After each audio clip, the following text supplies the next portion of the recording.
Trump शांति योजना खबर है।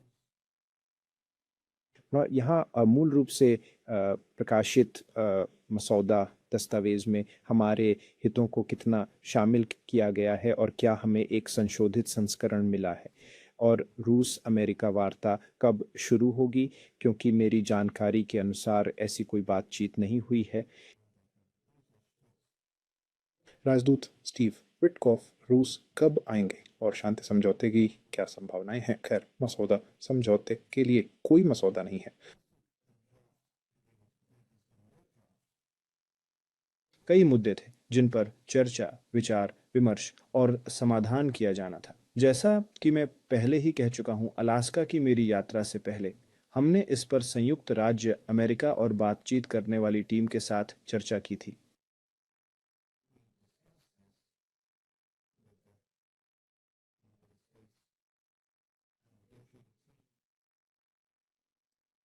और उसके बाद समझौते के संभावित बिंदुओं की सूची तैयार की गई और कुछ माध्यमों से हमें इसकी जानकारी दी गई। फिर जिनेवा में अमेरिका और यूक्रेनी प्रतिनिधिमंडल के बीच बातचीत हुई।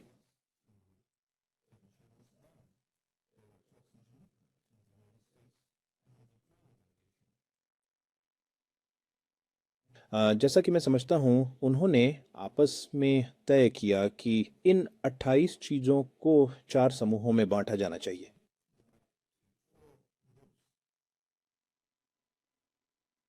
और हमें उन चर्चाओं के परिणाम भी प्राप्त हुए।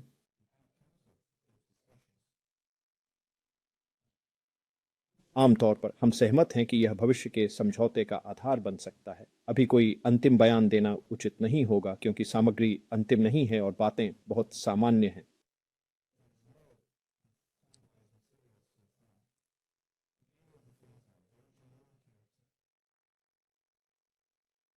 अभी लेकिन हम देखते हैं कि अमेरिका हमारे अ, हितों पर विचार कर रहा है, जिनमें एनकरेज वार्ता से पहले उठाए गए मुद्दे भी शामिल हैं। कुछ मुद्दों पर बहुत स्पष्ट रूप से चर्चा करनी होगी। हमें कूटनीतिक रूप से बातें रखनी होंगी। रूस यूरोप पर हमला नहीं करेगा, ये कहना एक बात है, जो ओह हमारे लिए एक विचार के तौर पर ओह सचमुच हास्यास्पद है। बेशक हम इसे ऐसे लिख सकते हैं, लेकिन कभी कभी लोग थोड़े, और शायद वे थोड़े पागल हैं, या शायद वे बस ओह कोशिश कर रहे हैं।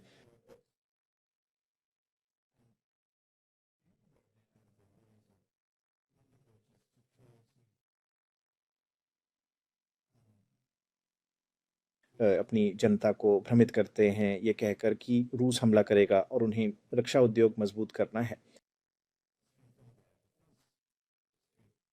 शायद वे सिर्फ रक्षा कंपनियों को बढ़ावा दे रहे हैं, या अपनी अर्थव्यवस्था की दयनीय स्थिति के कारण घरेलू राजनीतिक साख बचाने की कोशिश कर रहे हैं। पर हमारी नज़र में ये सिर्फ बकवास है। ये सरासर झूठ है। लेकिन अगर उन विचारों को पश्चिमी सोच में इतना उछाला जाता है,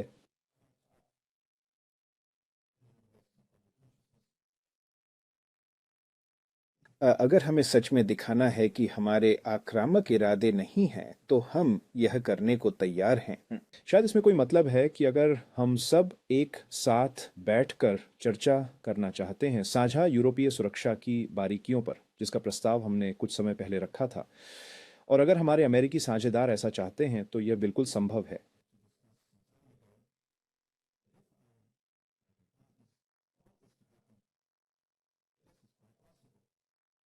लेकिन इस पर गंभीर चर्चा चाहिए, हर शब्द पर बात होनी चाहिए।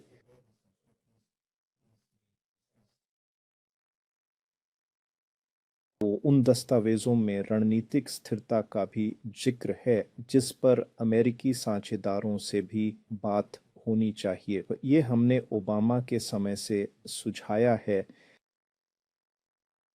उन्होंने कहा हाँ हाँ, और ओ फिर ओबामा के राष्ट्रपति पद से हटने से कई महीने पहले ये काम रुक गया।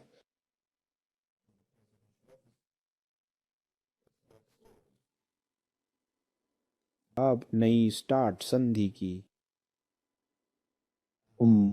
घट रहा है।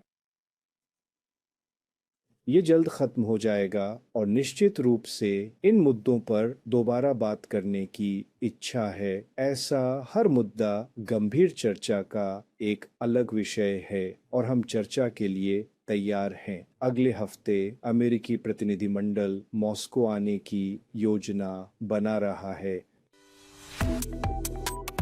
Subscribe to One India and never miss an update. Download the One India app now.